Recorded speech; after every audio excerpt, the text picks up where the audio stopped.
So Chelsea and Manchester United have just played out a 1-1 draw at Stamford Bridge, and not a lot happened in the game itself, but that doesn't mean to say the game wasn't interesting. It was actually a really interesting tactical affair. On the board in front of me, I've got the two teams as they set up. I actually want to start off talking about Manchester United a little bit, because Manchester United come into this game off the back of a really good result against Spurs. They played really intense football, they played high pressing football, and they caused lots of problems for Spurs in build-up. So before we look at the tactics of this game, let's just go back to the midweek game against Spurs and see how that played out. So by now we all know how Antonio Conte likes to set up his teams.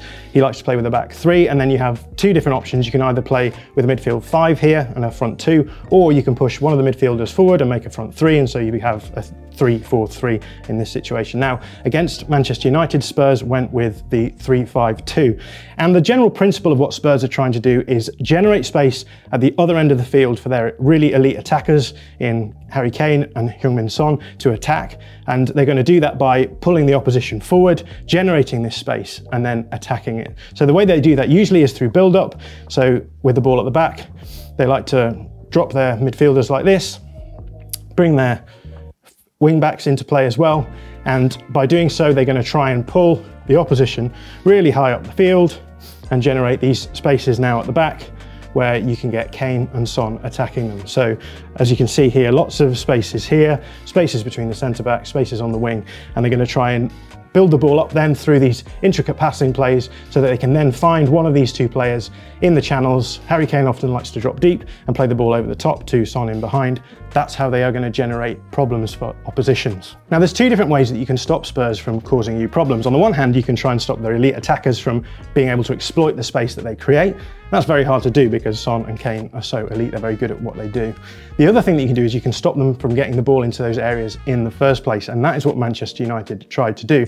And they tried to do this by going very, very aggressive on their press. So let's imagine that Spurs have the ball on the right and they're trying to build up. They're going to try and play these passes here, get the ball through, and then try and find Harry Kane in this sort of area. What Manchester United are going to do is they're going to go as much as they can player for player. So Marcus Rashford is going to press Eric Dyer here, who has the ball. Sancho is going to press Romero. We're going to see Shaw pushing up here, so there's not an option to pass it to Doherty. And then Fernandes is coming across to Bissouma. Fred is coming across to Bentancur, and then what we're seeing here is actually the really interesting player is Antony, because he's playing what I like to call a hybrid position. So he's got two players that are his responsibility. He has to make sure that Højbjerg doesn't get the ball when the ball's over on this side. So when the ball's on the right of the Spurs build-up, he's going to push across here. But he's still responsible for Davis as well over here. So he has to keep an eye on both of them and may have to move across if possible. And then you can have Dalot sitting here as well. Casemiro is just going to sit here zonally. And what we're going to see is there's going to be different situations where Manchester United respond to Spurs moving the ball around. But the general principle is never leave a free player. If you do that, then Spurs can maybe build up, get the ball into these dangerous areas and cause problems. So that's what happens on the right, but obviously Spurs can pass the ball across to the other side. So let's imagine that the ball has arrived at Davis's feet, and we've already said that Antony is covering two players here. So he's going to push across to Davis to not allow him to have any easy possession. Dalot will push up towards Perisic, but now obviously this leaves Højbjerg free. And Manchester United had a couple of different ways of dealing with that. The first one was that they could just move Fernandes across onto Højbjerg, and then he covers off that pass here. Now the problem is now, because he's moving across, Bissouma is now free. So what you would then see is Fred moving onto Bissouma in case the ball came back across here, and you've got all of these different players blocked off. And then Casemiro, the zonal player, can just sit in the middle here. If Bentancur becomes a problem, he can move across to him as well. The other option that you could have is, rather than Fernandes coming across, actually just pushing Casemiro forward. And obviously this does cause some problems because you now don't have your zonal player as much. So you would see Fred maybe drop, but he's got to keep an eye on Bentancur as well. But the general principle is that wherever the ball goes along this back line, Manchester United are going to go player for player as much as they can and stop Spurs from being able to build up. They did that really well, and that's part of the reason why they won. So when we go back to the Chelsea-Manchester United game, Manchester United are going to try and build on their success of that high intensity pressing that they had against Spurs against Chelsea. And the fact of the matter is that Chelsea set up in a structure that is very easy for Manchester United's structure to match up against it. So let's imagine that the ball is at the back here. We've got a back three here, and that really nicely matches up with Manchester United's front three. So their front three can match up player for player across the back line. Then we have two fullbacks who can push up on the wing backs here. And then we have two centre midfielders here who can match up to the two centre midfielders there.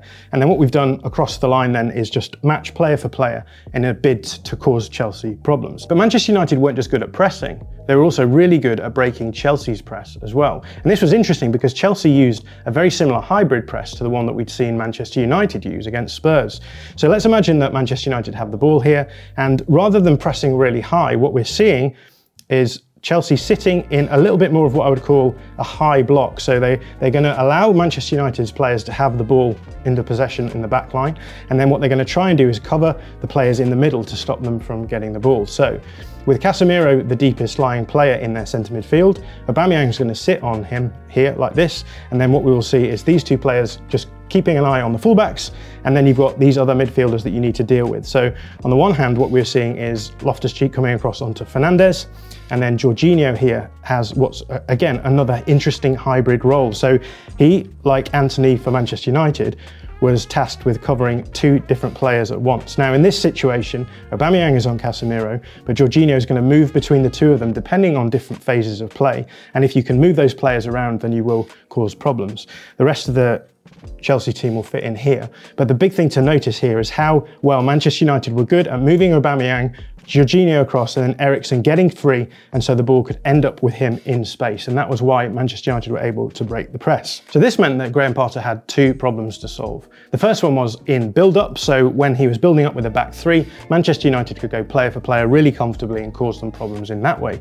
The other issue that he has was in the midfield area, because actually when Aubameyang, who was covering Casemiro in certain phases of play, pushed forward, actually it meant that there was only two midfielders covering three Manchester United midfielders. So Potter had to change things up.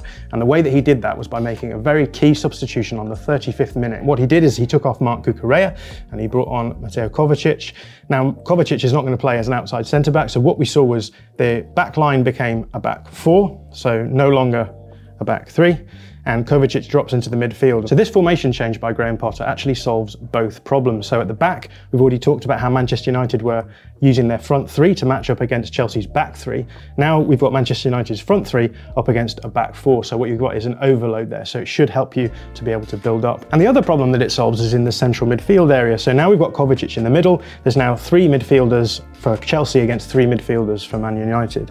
And so what was happening is that when Fernandes and Eriksen are pushing forward, these three midfielders are able to cover them. And actually what we were also seeing was Mount dropping in on Casemiro here, Aubameyang pushing across, and now Chelsea, when Manchester United were trying to build up, had a much better structure for dealing with that.